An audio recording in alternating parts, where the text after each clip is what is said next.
Welcome to the show. My name is Joey Galvez, and I'm here with my pal Benjamin W. Morse. Ben, it's been a couple of weeks since I've seen you last, but pal, I appreciate you hanging in there and taking over the last couple of weeks. But I'm back to talk to you about some really cool stuff. But before we jump in, I'm gonna give you the reins and introduce our guests. But man, what have you been doing the last couple of weeks, man? Because it's been kind of crazy out there in your neck of the woods, man. How you been doing? Been holding up? Doing okay.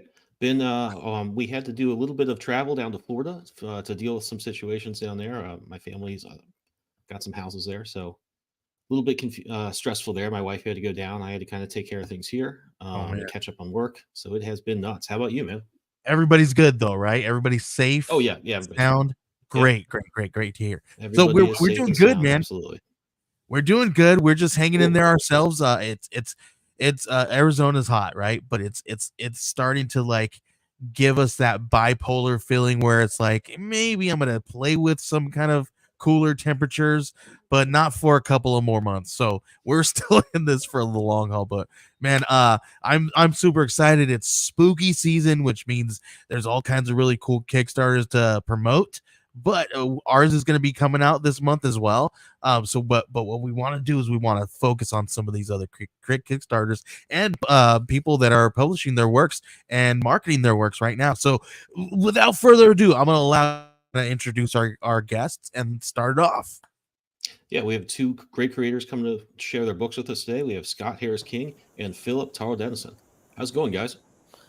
Yeah, good. How are you? Great. All right. So first thing we usually do is ask each of you about your projects. Uh, Scott, your project is Quest. Tell us the quick elevator pitch for Quest. Sure. Well, Quest is an epic fantasy series. It's about a ragtag party of heroes who are thrown together by fate and charged with an impossible quest to save their doomed world. So it's basically all the cool stuff that I like about fantasy stories, Lord of the Rings and World of Warcraft, games like that. But specifically, I was really inspired by the comics that I grew up with, Bronze Age comics, the Warlord, Conan, Red Sonja, Savage Sword of Conan. I loved all those. And also Dungeons and Dragons. I started playing Dungeons and Dragons in the early 1980s. And so I wanted to sort of give it that classic fantasy feel, of that I fell in love with fantasy when I was a kid in the early 80s. Very cool. Philip, tell me about Future Tales. Yeah, Future Tales. It's actually a reimagining of classic fairy tales, but told in a cyberpunk post-apocalyptic world. So every chapter is a classic fairy tale with a well-known character that you know, but like you've never seen them before. And then they actually interweave all together and inform each other and tell one bigger story, all coming together, culminating for the final big battle against the big bad wolf in our world. But it's inspired, to go off Scott's sort of thing about inspiration, it's inspired by a lot of my childhood things that I loved, like, Akira and Ghost in the Shell and a Battle Angel Alita, those sort of cyberpunk worlds and also those post-apocalyptic worlds, and really just seeing what the fairy tales would look like reimagined in that world. Very cool. All right, so we are going to jump over to take a look at these campaigns. And Scott, we are going to jump back to you. Let me bring this up real quick. Quest 1 through 4. I've already supported Scott's one. It's a great one. Get into it. Yeah, this the first thing I need to notice is this cover. This painted cover looks amazing. Scott was telling us a little bit about the great artists he works with, and this one is a good example of that. Yeah, that's by Erwin J. Rosa. He does a lot of these great covers. I've seen him on Kickstarter specifically. So I've seen his work a number of other times, and he does these images that look a lot like sort of classic movie posters to me. So when I did the first issue of Quest, he did a cover for me that had like the cast of characters. And here in issue 4, we're being introduced to a new party that's sort of coming in. A whole bunch of new characters are sort of joining the adventure here. So I wanted him to do another cover with the new characters coming in. So if you have like both of them, it's almost like a sort of a callback to the first issue. And he just knocked it out of the park. He actually gave me 2 versions of this in terms of the coloring. This is the blue version, which we have as like I did it basically as a virgin variant because I didn't want to cover up any of the artwork. But he also sent me a red version, and that's what the other variant covered. Scott, I think we're losing you a little bit there. Your audio. Sorry, can you hear me okay here? Yeah, no, that's better. Yeah. Yeah, sorry about that. I was just saying, with the other version, he did the red cover. I did a sort of a trade dress to make it look like an old TSR book from the early 80s. But I wanted to make sure that both the red and the blue versions were available for the readers because they're just both so cool. I couldn't decide. I didn't want to just have one or the other. I wanted both of them to be available. Very cool. Is the other one on the Kickstarter page here that we can take a look at? Yeah, it's down near. It's towards the bottom where we're looking at these here. I think. Should be in the. Maybe scroll up just a little bit. Oh, there we go. There it is. There, yeah. So when I was a kid, TSR had these series of D&D sort of like choose your own adventure books. That was called the Endless Quests books. So I do every issue I do a cover that looks like one of those books. So this time I used Irwin's red cover for that, so people can pick if they want the blue Virgin variant or the red one. Yeah, very cool. I remember I never played D&D as a kid, but I was so into the ads that you'd see in the comic books for the TSR games, for all that stuff. I just have such a huge nostalgia rush from that. And your covers really bring that out. I think this is a cover you said that you did. The design is really nice. It's like you see that, you know exactly what it is. Yeah, so obviously it's designed to look like the old modules, the D&D modules from the 80s. Every issue I do one of these. So you can see like up in the top left, the module number is Q4, which is Quest issue number 4. And I try and pick a module to a classic module to homage that fits thematically whatever the story is in this issue, right? So in this case, there's a classic characters meeting at an inn, which is like a classic D&D trope where you start an adventure where the characters meet in the inn. And since that was happening here, I picked a cover from the 1983 D&D supplement called The Shady Dragon Inn. The original art's by a guy named Larry Day. So I basically homaged him, but of course I replaced all of the characters from the module with the characters from my comic here. So this is sort of the cast of characters that you meet here in issue 4. Yeah, very cool. Yeah, the other cool thing about this is it's not just the variant cover.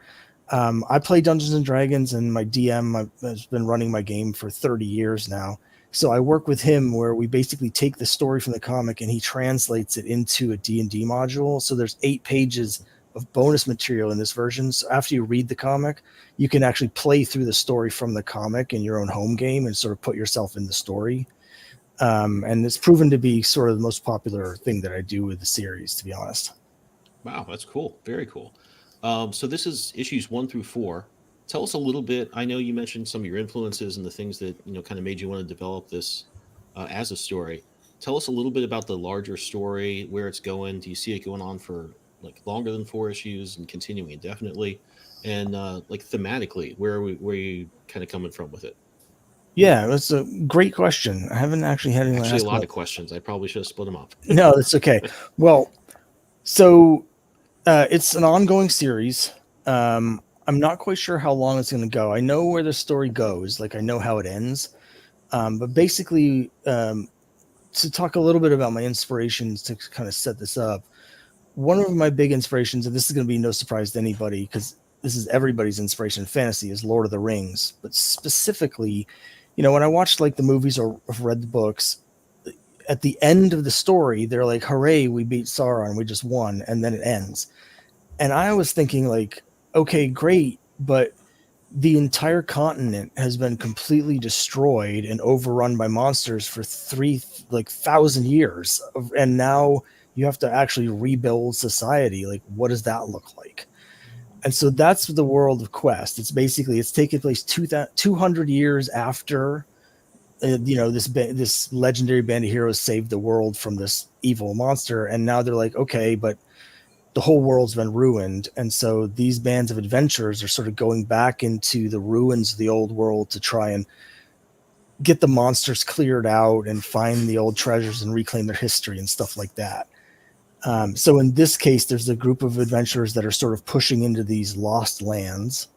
Mhm. And it's kind of in a way like the American Old West. There's no like law, because it's just treasure hunters and adventurers sort of going out there to make their own fortune.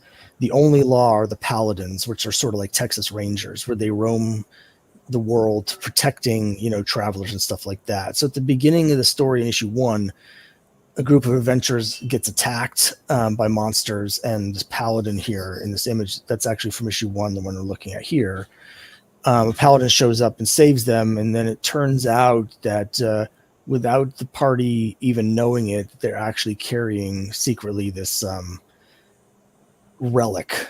And someone in the group before they die says, this has to be delivered to this ancient place that's 1,000 miles across this wilderness of ruins. And if it's not delivered there, something terrible is going to happen. So the party doesn't really even know what they're doing or why they're doing it, but they just know they have to get this thing over there or else. And so the adventure is going to continue until they get there, however long that takes. But I want to have dive into the backstories of the characters as well as we go along. So right now we're on issue 4. We're starting to meet some new characters. It's a very sort of violent, world. So we've already lost several main characters, but now we're getting some new ones. So I wanted to have this sort of, you don't quite know who's going to be safe as you're going. And also in terms of, I think of it in terms of a D&D adventure, in that we're going to see the characters who do survive, they're going to be leveling up as they get more experienced. You're going to see that reflected in their outfits. They're going to get better armor. They're going to get magic weapons and cool things. They're going to learn new skills and become more powerful as they go, as they level up. But they'll be fighting harder and harder things. The further they get, the more dangerous they get, the more ancient the monsters are that they're fighting. So by the time we get to, issue 10 or 12 or whatever, the characters may look different because they're going to have found different things, but they're going to be, increasingly fighting, harder and harder challenges, that sort of thing. Cool. I really like the way you frame this, and I know that a few other stories have done that. I think recently Die took a concept like that and folded into, kind of a mystery sort of suspense vibe. But I think that, the D&D format, in terms of just the stories it tells, not just necessarily the gameplay, but the milestones it hits, is such a proven framework that everyone loves. I think just to base it around that and really follow the rules strictly works really well. I think the other thing that really jumps out is, springboarding off of Lord of the Rings. I know that one of the things George R.R. Martin said about the end of Lord of the Rings said, well, Aragorn was a really good king and he ruled a long time and it was fantastic. And he thought, well, that's a little short. I mean, did he go and kill all the orcs, drop in the hills and stuff like that? The end of the story still leaves a lot of loose ends. And I think that you're working with a very similar situation there, that, there's a lot of implications after a big conflict. There's still a lot of new, adversaries, new powers shifted. There's going to be a lot of new sources of, conflict and adventure. And I think that's a really good place to start a story. Thanks. I'm finding it a really interesting world to sort of dive into. Now, you'd asked about the sort of the thematically, sort of what it's about, which again is a great question that no one's asked me. And in the story, we haven't really gotten into too much because I want this to be an action series, right? Mm-hmm. So there's lots of action every issue. We saw when you were further up on the page before, every issue I do a 2-page spread, like a big 2-page spread, which I got from Warlord. At Warlord, every single issue had a double-page spread of action. So I do that. So I really want to do that. But as the series goes along, we're definitely going to slowly get into the theme. And the main theme of the series is actually, it's dogma. So each of the characters at the beginning of the story, sort of, they're within whatever their own personal dogma is. So our paladin here is a paladin, which means she's a holy warrior of the church. So she's steeped in like what she's been taught about what the world is and who she is and her role is. Whereas some of the other characters have their own different sort of worldviews. Like we have the Dwarven Ranger, his whole life has been around trying to reclaim the lost Dwarven homeland. And there's a whole thing that we haven't really even gotten into yet about how the elves work in this world. And we have an elf who's sort of challenging the dogma of his people. And as we go, all of their belief systems are going to be challenged. They're going to be learning things that sort of put into question everything they've been taught, because as they go into these lost civilizations and they uncover what the real history of the world is, they're going to learn that what they had been taught about, what happened to the world is not right. And they're going to have to sort of face the question about, belief systems and who puts them into play and who benefits from having people believe X or Y. So that's going to be the main thing. The paladin, again, is sort of the main character. So it's going to be more explicit with her because there's sort of a religious aspect. I mean, it's a fantasy religion. It's not a real world religion, but that's sort of what the main theme of the series really is about, underpinning all the action and the monsters and everything else. Yeah, that's a very good take on it. I remember the end of Babylon 5. I think one of the end credits showed the first appearance of a character and the last appearance side by side, and you were just like, "Oh my god, these characters have evolved like so much," and kind of the same way you described. But let's jump over to Future Tales. I'm going to bring up this page. Carl, tell us. You kind of ran over a little bit of it in the elevator pitch, but tell us a little bit more about Future Tales and how big the story is, the formats you're going to work with, and where it's going. Yeah, so it's actually a graphic novel. It sort of tells one big story in 106 pages. But in those 8 chapters, they're broken down to classic fairy tales. So you can see there, that's our Little Red Riding Hood on her hover bike. She's got a thing called a hood, a holographic ordnance object device, which she uses when she goes through the surface, because there's these underground cities where the survivors are living in fear of the wolf, which is the World Order Liberation Force. So I've had a lot of fun, as you can tell, with some of these acronyms and really trying to find where these classic stories fit into like a cyberpunk post-apocalyptic world. But each chapter tells that story. So Little Red Riding Hood's story is she's on the way to a bastion, grandma's house, and has a run-in with some of the soldiers, the wolf soldiers. And then when she arrives there's something else going on. So it tells a story, but say in chapter 2, she rocks up in that story as well a little bit, which is the Sleeping Beauty story, which is a cryogenically frozen woman they find who's actually the key to their happily ever after. So they all kind of interweave. They tell their own story, but they interweave and inform each other's story, which I think is sort of, as a writer, the fun of this. But yeah, it stands alone. It's fully told in that 100 pages or so.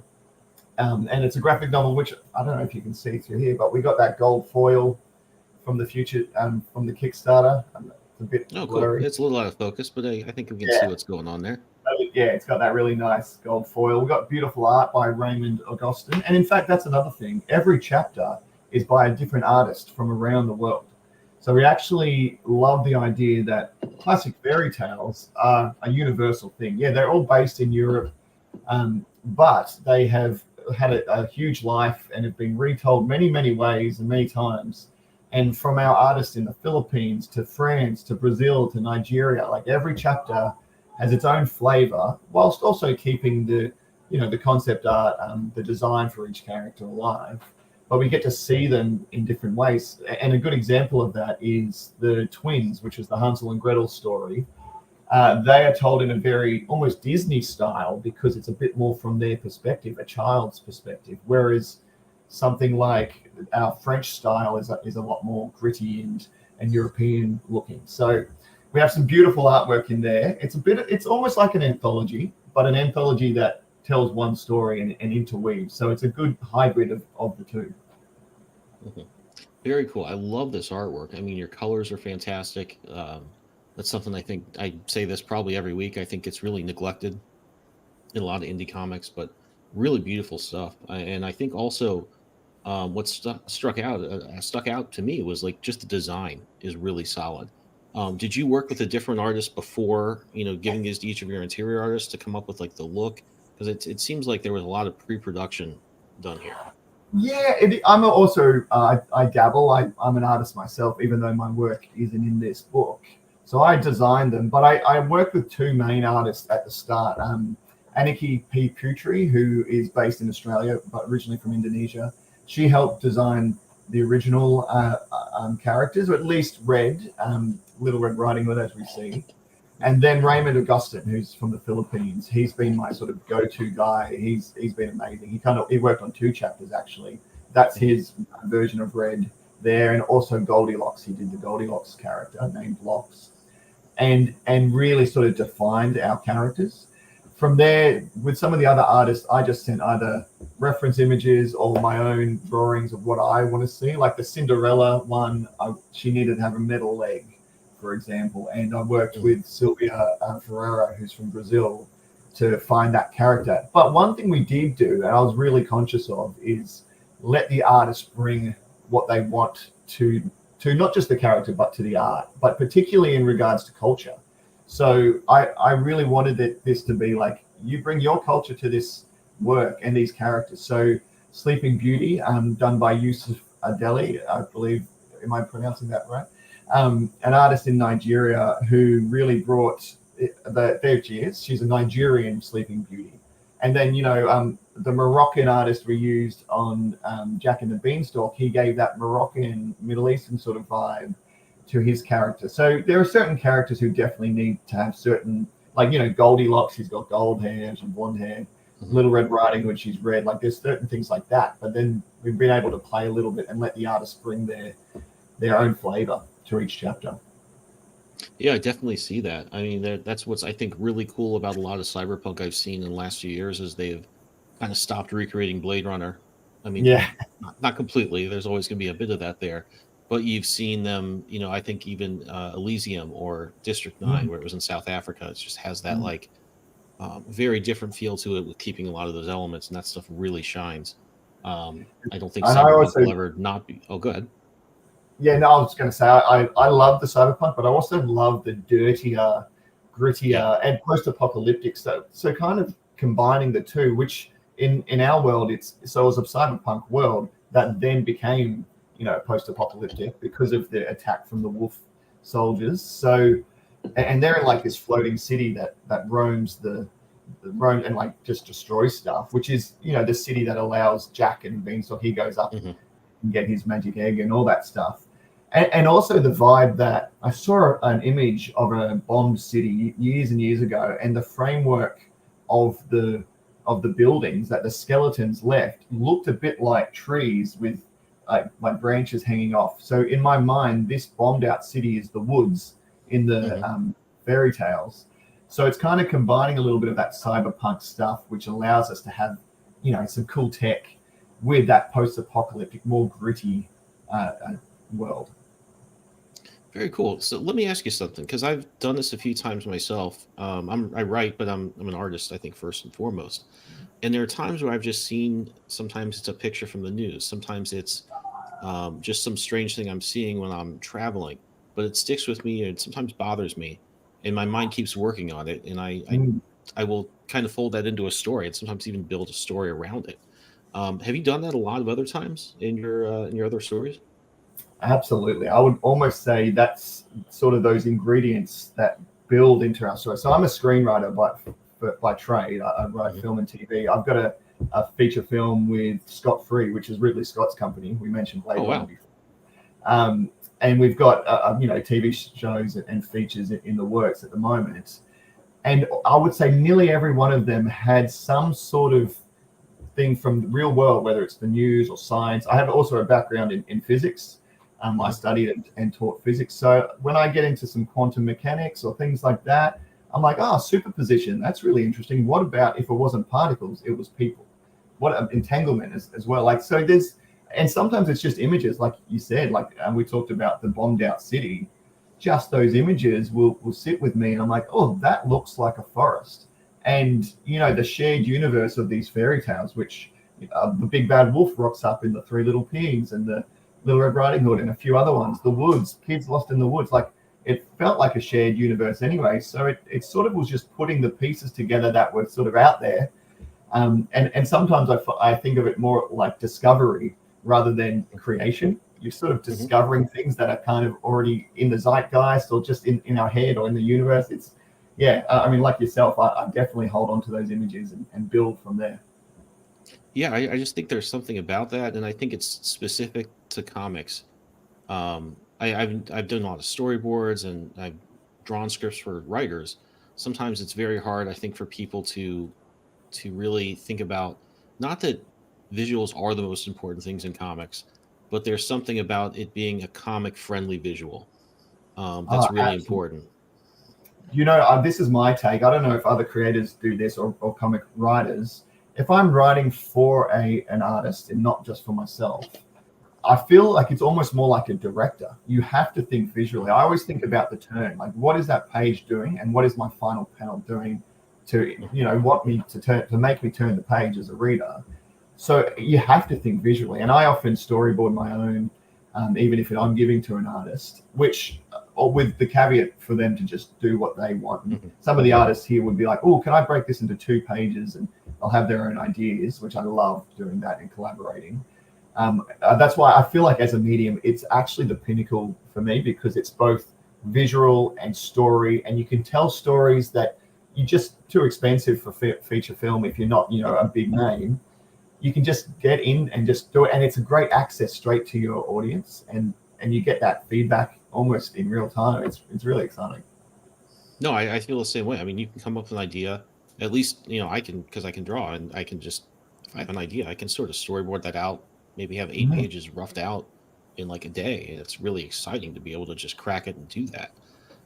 But I think what you said about drawing this out yourself, even if you're not a great artist, I've always tried to talk to people and say, do us a rough sketch. And this is true of like comics and storyboard and even other work I do for graphic design stuff.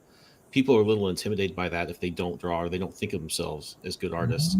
But it's so important to just try. Not that that's going to be, the final thing, but it's just a really good way. You're communicating about an image. You really have to visualize it. And I think it forces people to visualize things.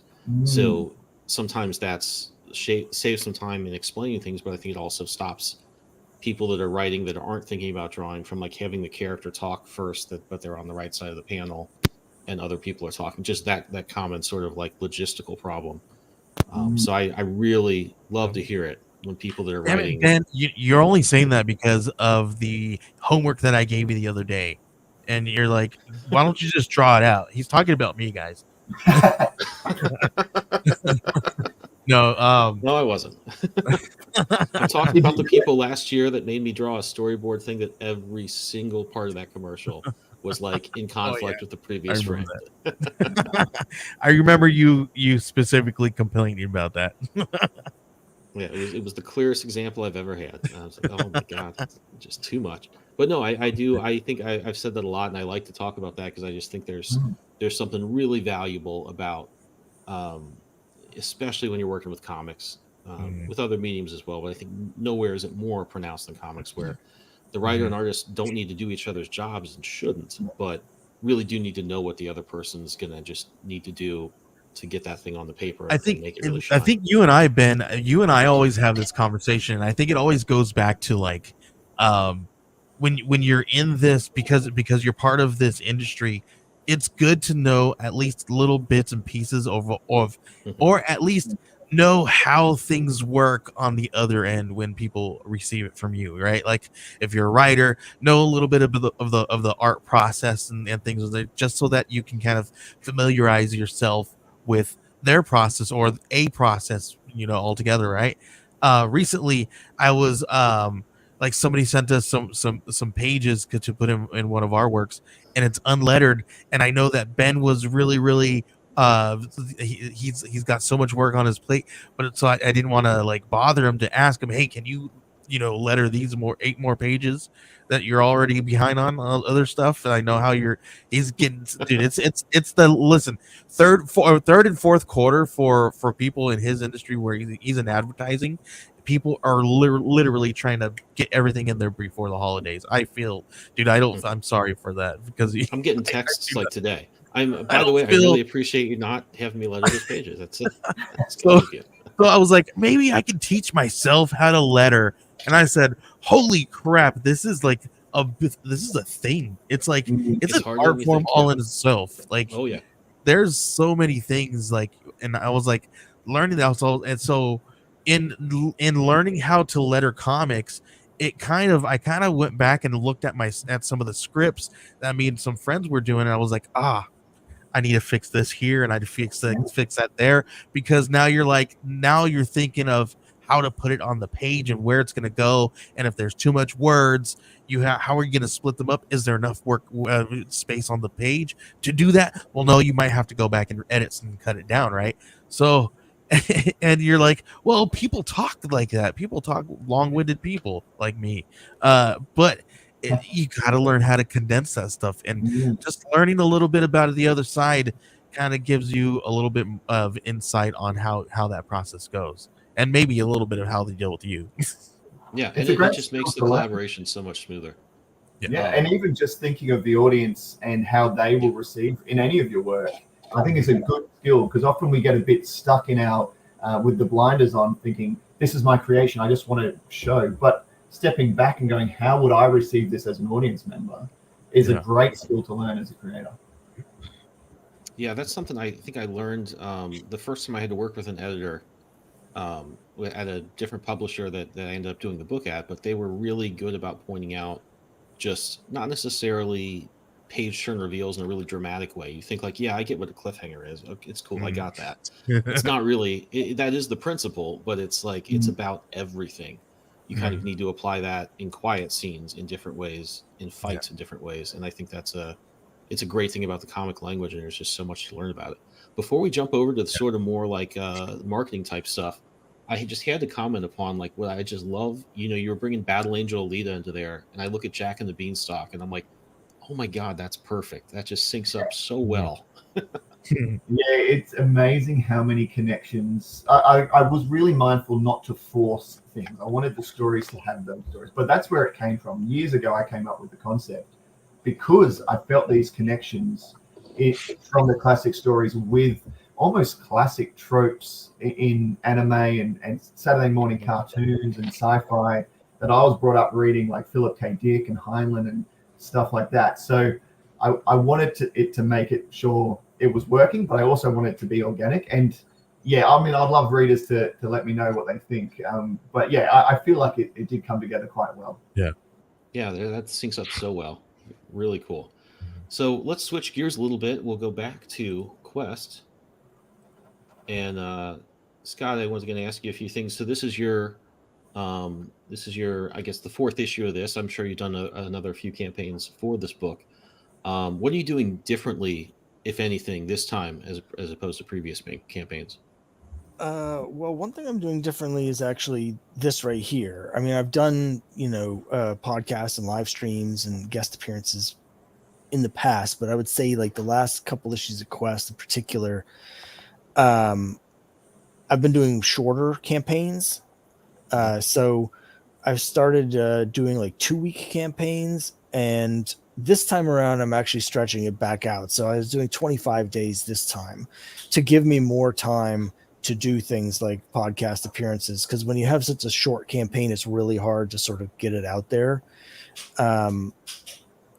That's one of the big changes that I'm making, is just stretching the campaign back out.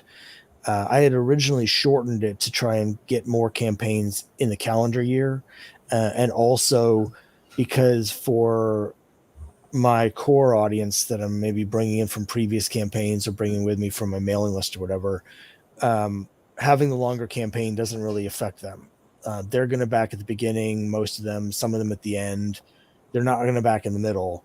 So if I have a 10-day campaign or 30-day campaign, they're going to back either way. And so I thought, well, I'll just do a shorter campaign so I don't have the dead zone to worry about as long. I don't have to like, you know, and it'll be fine. And that sort of worked.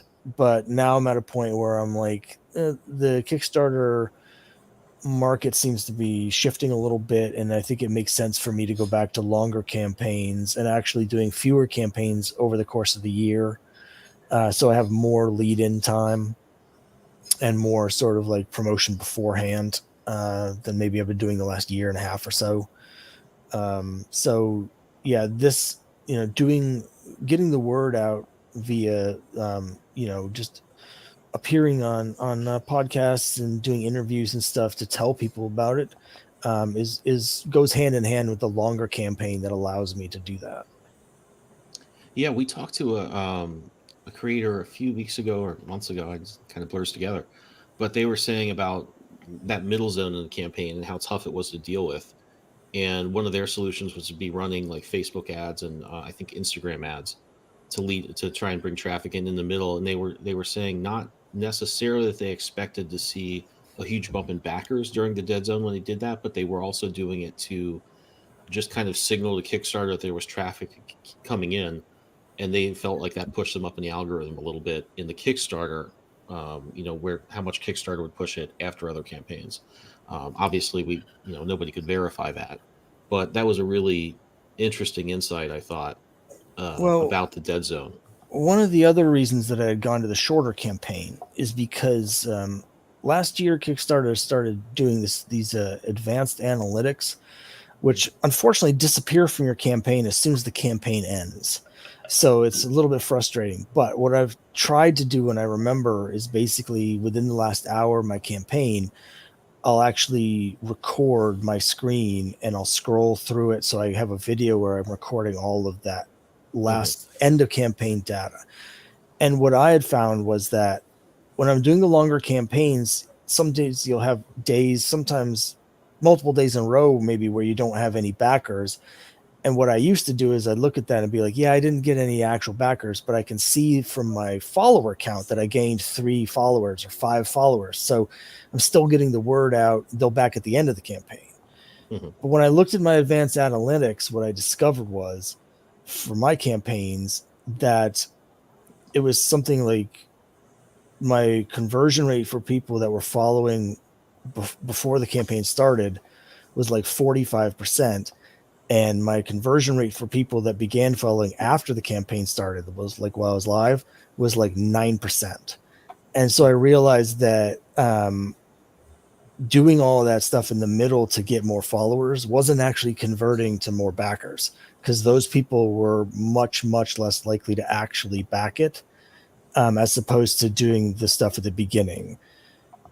So that's one of the reasons I had gone to the shorter campaigns to begin with is that my analytics were showing me that having that longer dead zone in the middle was not actually helping me. Like the way I was promoting it, at least then, it just wasn't converting into actual followers.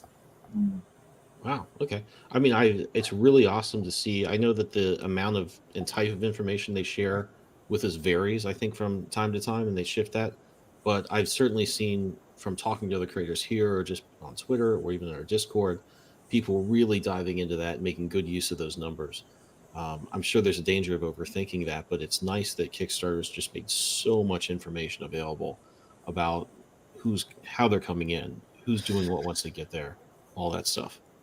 Yeah, I mean, there's still information that is hinted at in the advanced analytics that they don't actually tell you that would be really helpful for me. Like I can see they're tracking all my backers, so they can tell me like I have this many backers for this campaign that have previously backed 8 other campaigns or 6 other campaigns, and they're showing me that people that backed quest number 1 have a higher backing rate on quest 4 than people that backed a different title that I was doing, which makes sense. But what I would really like is if they could just tell me which backers are backing it. Like they clearly are tracking every single backer, and they have somewhere a list of like all my backers from all my campaigns and exactly which campaigns they all backed. And that would save me an incredible amount of effort to manually go through all 16 of my previous campaigns to try and create a spreadsheet. So I don't know. It'd be helpful for me if they were like they just allowed me more access to more advanced analytics. But it's better than it was for sure. Yeah, it's amazing just to have all that, and I think I've seen a lot of creators react to that by doing what you've done, just diving in, and you're like, actually, I'd love to have more. And I've seen other creators just kind of crumble a little bit and say, there's just this algorithm that doesn't like me. And that may be true. We don't really know how it works behind the scenes. Well, but there's algorithms that I think don't like us, but I don't think it's the Kickstarter algorithm. For me personally, like, you had mentioned, earlier about like what promotions are we doing? You mentioned you talked to someone that was doing all these Facebook and Instagram ads. I actually, this is my 16th campaign, and other than dabbling just a little bit when I was doing my second ever campaign, which was for my series Crime Busters, I haven't done any paid advertising at all on any of my campaigns on any platform. I've tried to build it all completely word of mouth and organically. And what I'm finding these days is that's really hard. It's harder now than it was 5 years ago when I started on Kickstarter, because certain platforms, I was thinking specifically of Instagram, but also Facebook, basically Meta, they're really throttling your organic reach because they want you to pay. It's basically pay to play. They want you to boost your posts by the advertisement, and if you don't, their algorithms will just choke off your reach. So what I'm doing is, like, I don't use Twitter at all. It's not a platform that I like. So I've dipped my toes into other like Twitter wannabes, like Blue Sky and Threads, and those haven't really been working for me. What I do most of what I do is on YouTube. On my YouTube channel, I mostly talk about old comics, but I also talk about how those old comics have sort of inspire what I'm doing. And recently, I've been doing a lot on TikTok, because I figure if I'm making like a 1-minute video, I can post it both on Instagram and on TikTok. So it's like doing double duty. And I've found that I get way more engagement on TikTok than I do on Instagram. I'll post the same video and it'll get 30 times as many views on TikTok as it does on Instagram. So that's sort of where I'm going right now. That's the place to do it right now is TikTok. TikTok is the place to advertise. If you're not advertising there, listen, I get it, right? I'm really bad at TikTok too. It's like, I'm like, do I really want to get on camera again? I do it every week with Ben. But we'll probably do some. Maybe me and Ben should start getting all our guests to do a TikTok dance while we're on here, and we'll just post it, and we'll boost all of us. Why not? Come on, Ben. Good idea. We'll see. Let's do it. I messed around with it, TikTok a little, and I've kind of resorted to prioritizing YouTube and I think Twitter and Facebook. I think increasingly has been good because you've got a lot of people, and I'm a part of a lot of comics groups, and when you're in a situation where you have a lot of content and stuff that is really organic to a group you're in, you can post it there and people will really respond to it. Like, I'm part of a public domain heroes group on Facebook, and that's great because I can post something there that is completely germane to their interest. It's not spamming them, but that's, we're just simpatico and that works. And I think it's really, you got to find the social network that you gotta find your space, right?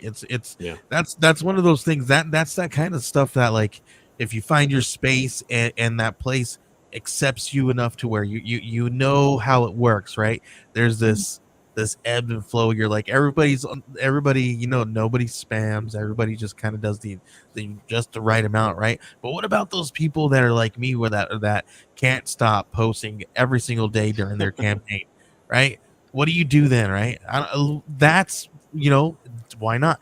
kick it up a notch and get on TikTok and just do a quick little 10-second thing.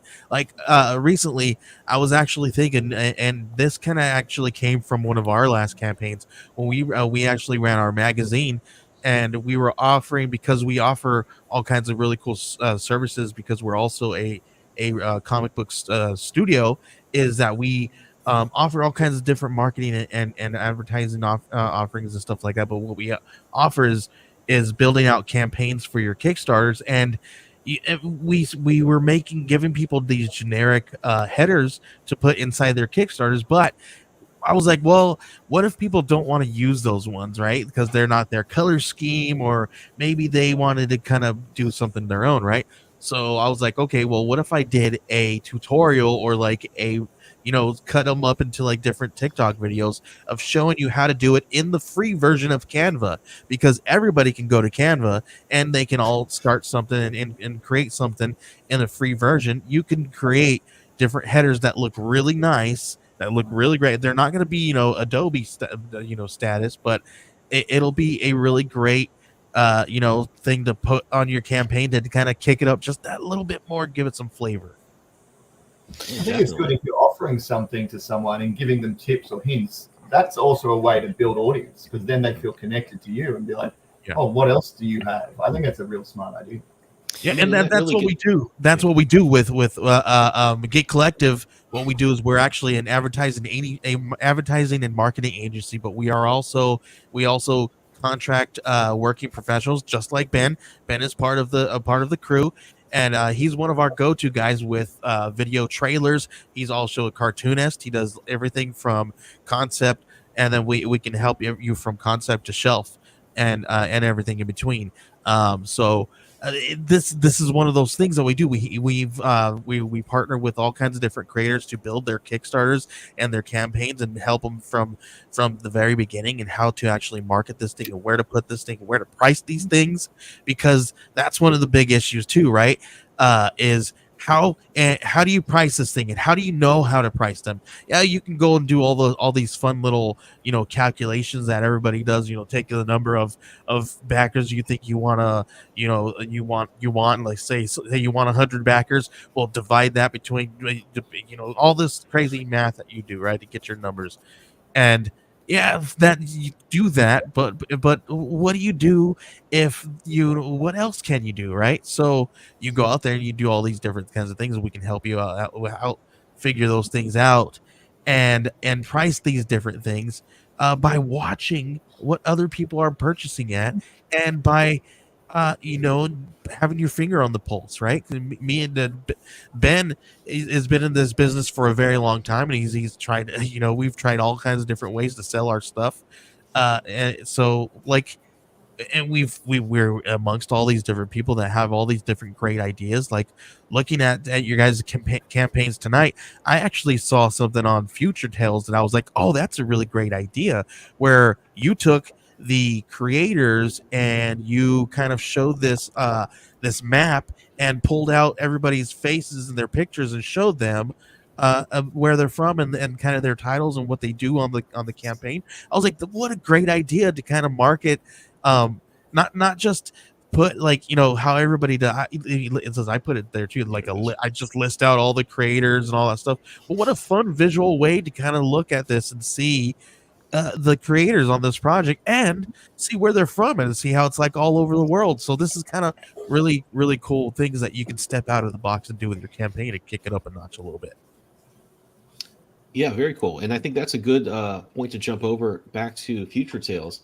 So, Philip, you ran a campaign earlier this year that did really well for the book, and you're actually kind of putting this on Amazon now. Yeah, correct? we actually launched it last year during the screenwriters strike. Okay. Nothing else to do.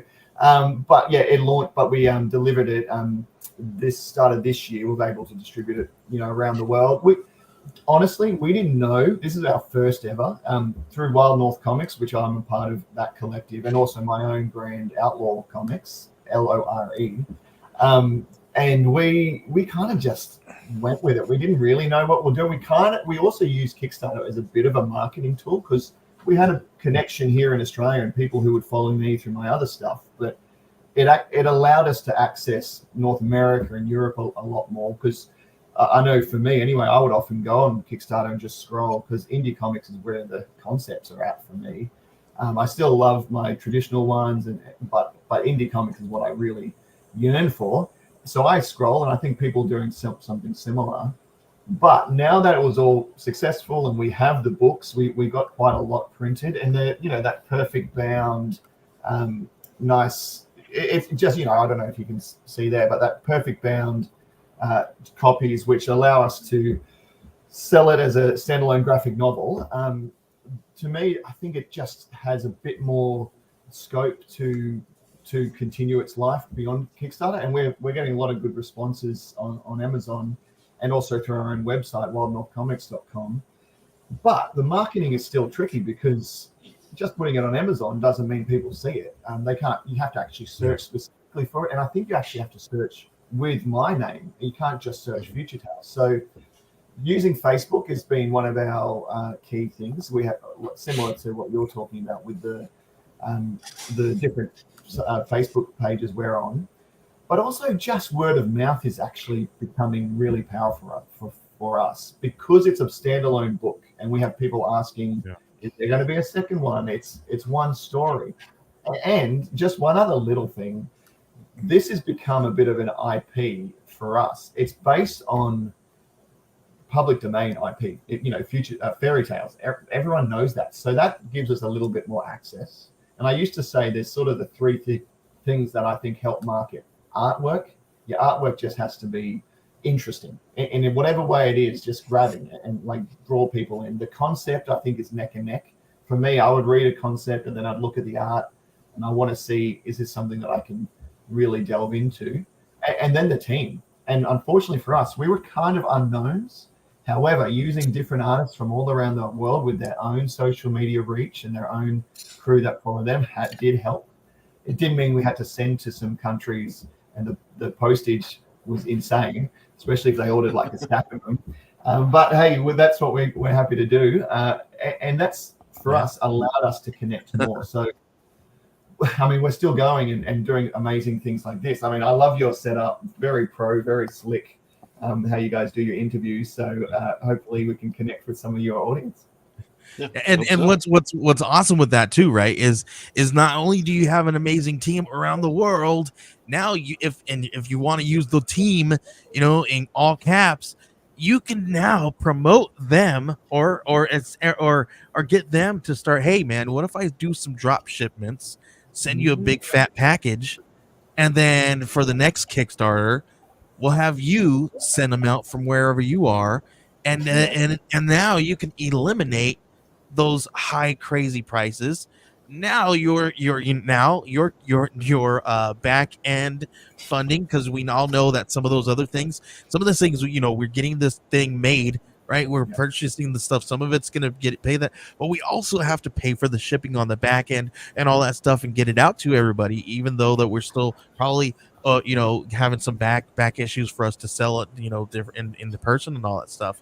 But so how do you do that, right? You find different ways to cut those costs that aren't cutting corners and screwing with the quality, but it's one of those things as a small business person that you got to be savvy about sometimes.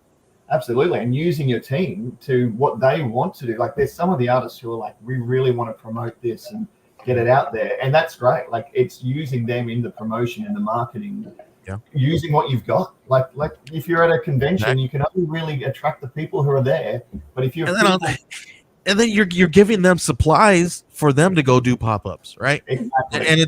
And that's one of those things. Like now if take it and look at it this way, right?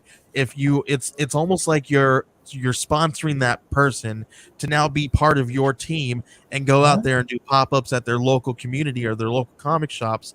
And maybe you send them some money to have a banner made or whatever, or to along with these books, right? So now not only you have somebody out across the world talking about your books and selling them to people, now you're giving them a chance to make a little bit of money off of that, to continue to create along with you. And then who knows, maybe there's something else that happens with another IP, right? So these are those things that you got to kind of think about when you're doing these things. Think outside the box a little bit. Think about how you use what you got, like you said.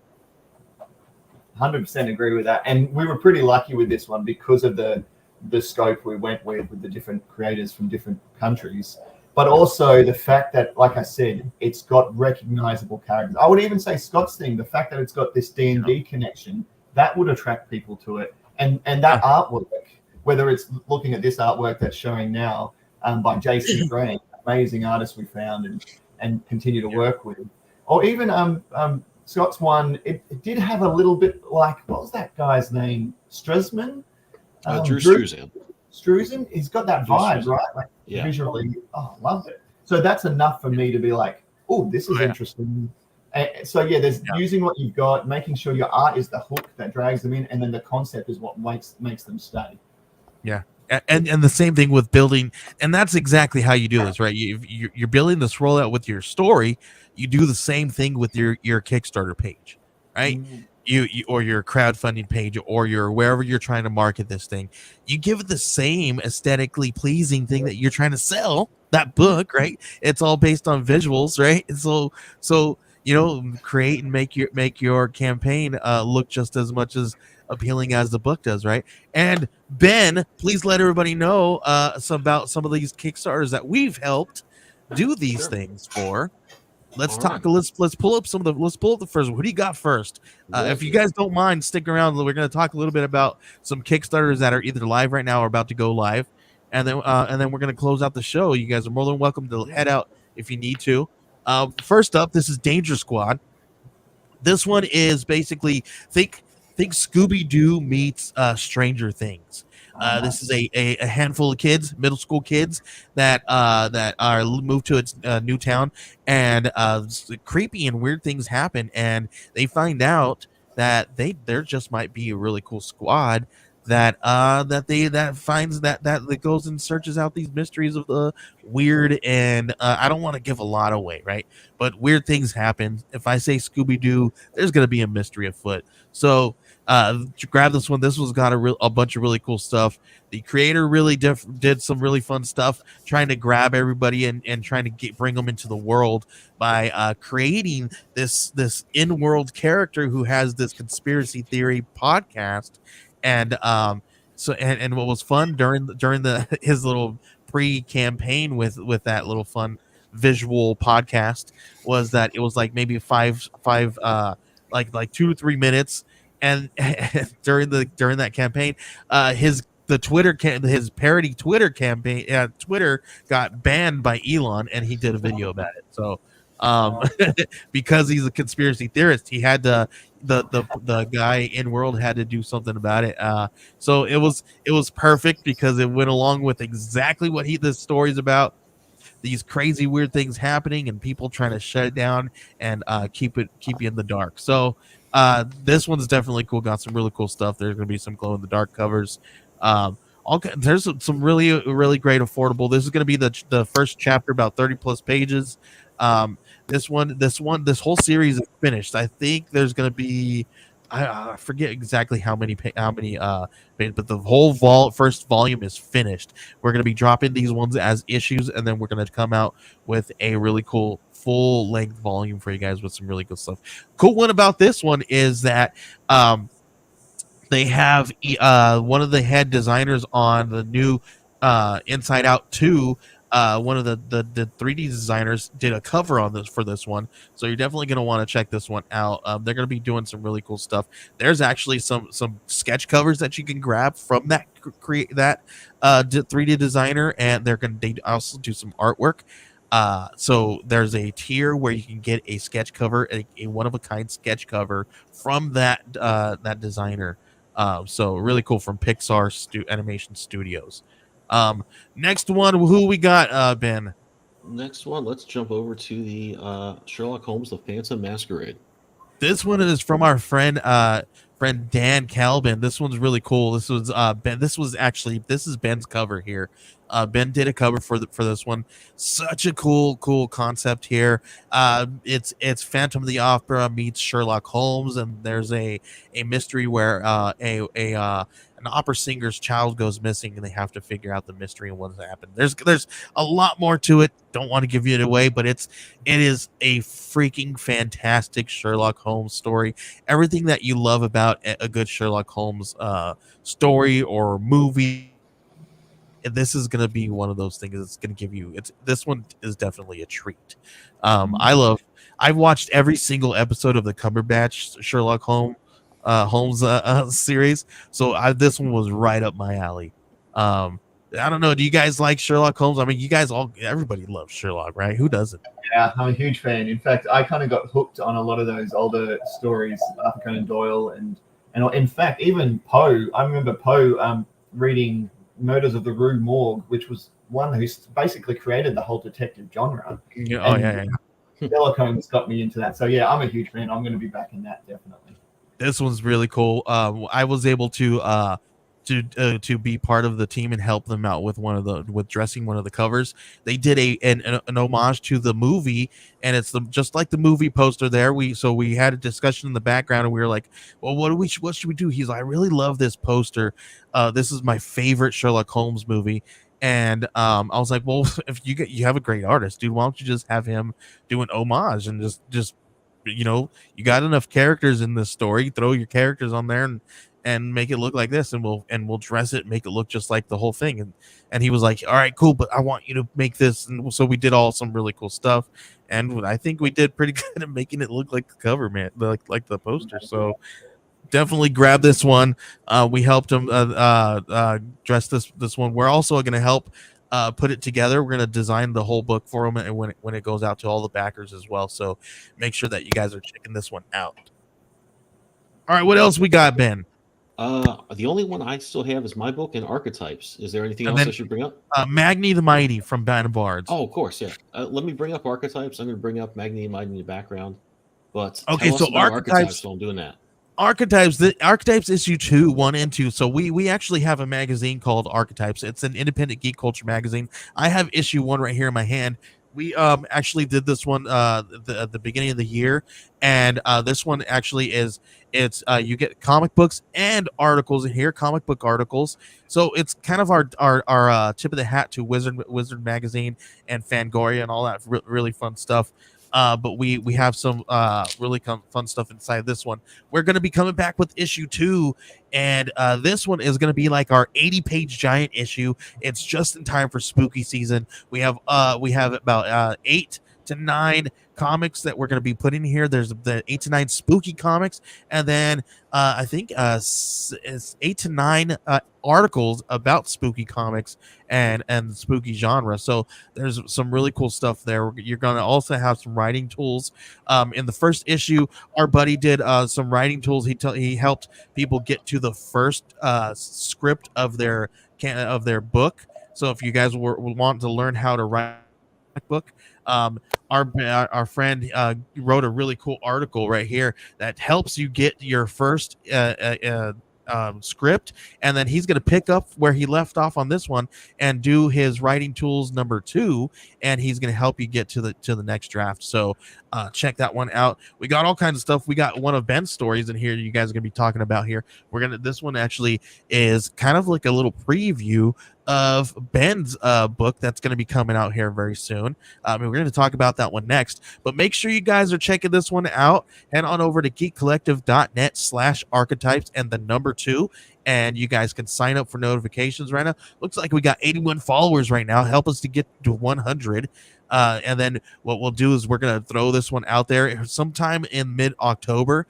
All kinds of really fun stuff. I was telling you guys a little bit about how I was going to do that that free Canva thing. I'm gonna do that for this campaign, and I'm gonna record it. And everybody who backs at a digital deluxe and above is gonna get that for free in their rewards. So if you back anything from digital deluxe and above, you're gonna get that free in your rewards as we release all that stuff. So make sure you guys are doing that, because that's what we do, right? We are a working comic book creative studio, and we offer all these really fun stuff on our website at geekcollective.net. We're going to go through all that stuff here at the end of the show, but so because we do that, we're going to offer all these things inside our book. Right, this magazine is about so the way I pitch this thing is when comic book creators go out and pitch their books to different publishers and they don't get picked up, what do you do with those 7 to 8 pages, right? They just get left around. Well, we offer those ones right here in Archetypes magazine so that they can see the light of day. And that's what we're going to do with these things, because we want to help everybody get these things on the shelves. We're going to create this magazine to do it, and that's what we did. So make sure you guys are backing this magazine. We love this thing. We're going to continue to do it as much as possible. As soon as we're going to be doing it at least twice a year for right now. If we could do it quarterly, that is the biggest goal that we're going to try to do. So help us get to quarterly. The more that we get this thing back, the more that we can put these out, and the more that we can do. So please make sure you guys are doing this. All right, Ben, let's talk about your book. You got something really cool. Yeah, we do. So this is in pre-launch now. It is the sequel to Scarlet Twilight called Countdown to Cobalt Crisis. It's leading up to my next book, which is going to be 8 issues long, and is pretty much a love letter to your Crisis on Infinite Earths or Secret Wars type crossovers, featuring the characters from Scarlet Twilight. So this one's pretty much done. I want to color one more page before I make it live and get together some things in the campaign. But this is why he couldn't do work for me, guys. This is why I was like, hurry up and get yours done, man, because you need to do some work for me already. Yeah, well, we'll see. He's like, no chance. But yeah, we well, definitely. But like, yeah, I just need to finish this one up and get it out there. I'm really excited to sort of bring the big epic world shattering stuff that happens in your big 2 crossovers, but also bringing that golden age vibe. And I think the really fun thing about doing that is you can kind of concentrate on all the things that are cool about both those things.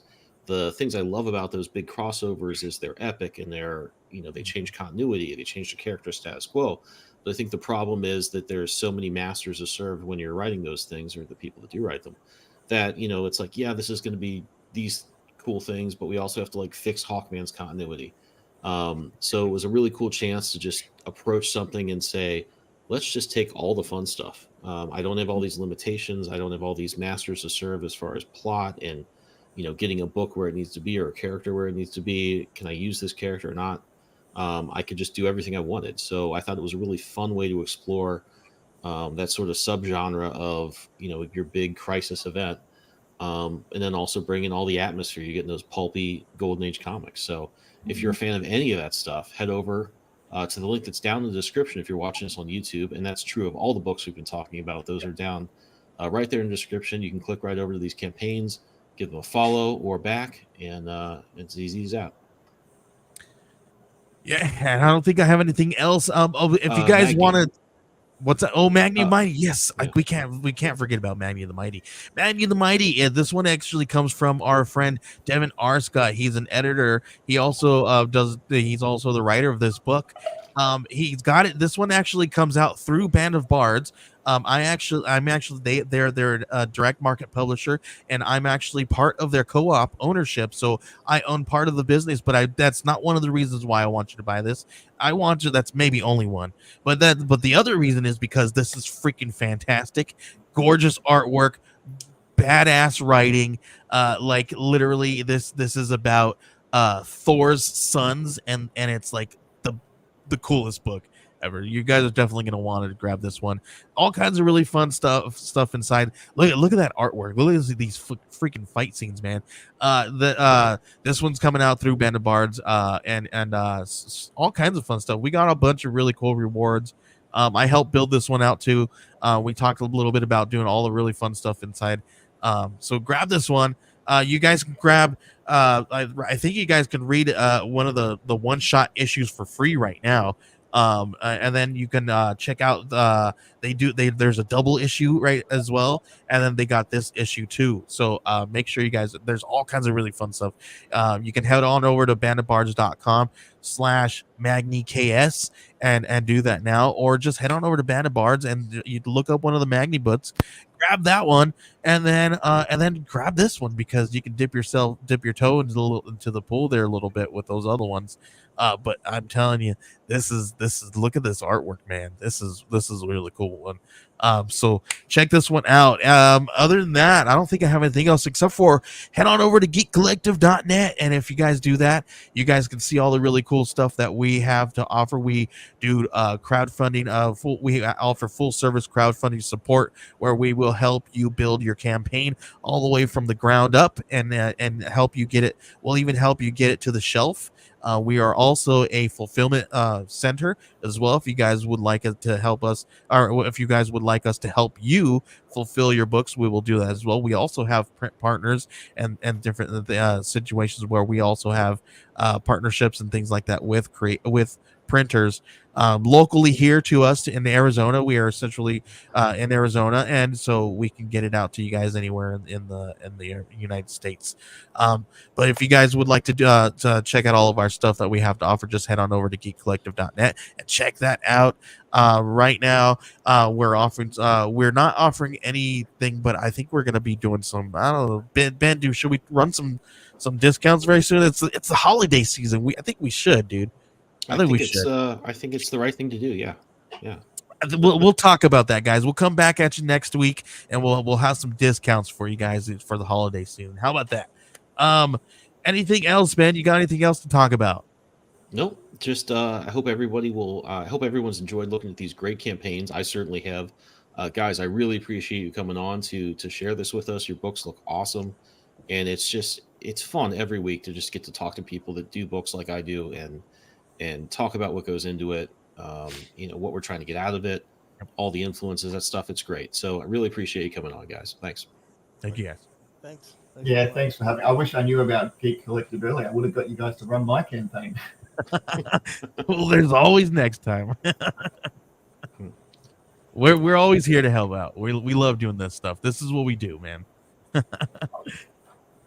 All right, thank you so much, Ben. Let's see us out of here, pal.